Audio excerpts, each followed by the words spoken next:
今天这个视频来说一下能够极大提升《异星探险家》这个游戏的画面表现的一个设置。《异星探险家》这个游戏呢，玩的时候我感觉到了一个巨大的卡顿。这个卡顿不是说卡在那里不动，也不是说帧数低到那种无法忍受，比如说10几帧像 PPT 那样，但是它给我一种感觉，就是好像牙膏没有挤出来一样，就是它会有那种极其微小的卡顿，就是在那里震动的那种感觉。就是给人的感觉就好像我在拿了一个亮机卡在玩这个游戏一样，可是我的显卡是3090啊，这怎么说也是一个上几代的卡皇，玩这个游戏应该是绰绰有余的。我的屏幕是 4K 的，当然这个 4K 屏幕不足以成为它的阻碍，所以究竟是为什么呢？你也可以看到它的帧率在左上角这里显示是46、47。经过我的一番探索，我终于发现了它的问题所在。首先你按 ESC找到这里有一个菜单的选项，往下滑，找到这里有一个高画质模式。其实游戏官方也说了，说注意显著的性能影响可能性，把这些东西其实能关就关掉吧，除非你的显卡是特别好的。高画质地形这个一定要关掉，其他的你可以根据自己的情况酌情关。由于我的显卡还是比较好的，所以其他的我都可以开到极致，而且这些东西我都可以开启。最应该关的就是这个高画质地形。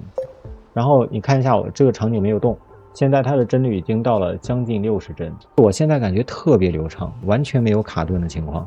现在我这里摆了很多东西，它也不卡，我怎么转换视角都可以。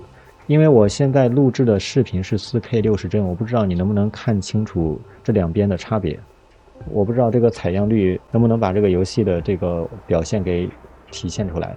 总之这是我的亲身体验。在我玩了一会儿游戏之后，这个左上角的103帧才是它真实的帧率。由于未知原因，刚才一直是60帧左右，它是从40几帧提升到100多帧，由此可见它的帧率提升也是很高的。所以你如果觉得这个游戏玩起来比较卡的话，你可以考虑一下这个设置。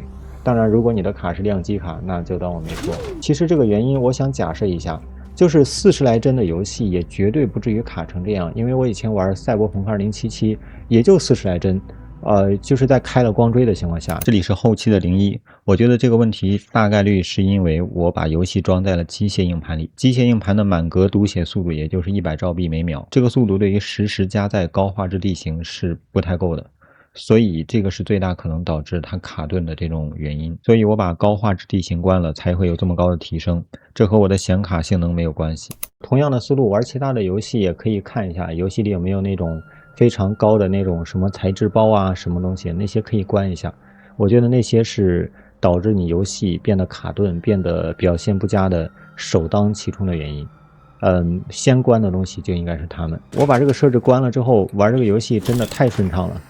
前几天玩的真的是有点痛苦，我把我的生产线彻底改造了一番。那我接下来做几个视频，我想说一下关于一些自动化机制我是怎么构想的。只有像我这种比较 nerd 的人才会想这么多东西，玩这个游戏才会玩得这么入迷。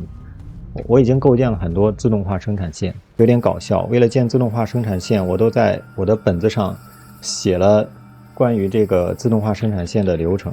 好了，这一期视频就到这里，希望对你的游戏设置的思路有一定的帮助。我们下一个视频再见。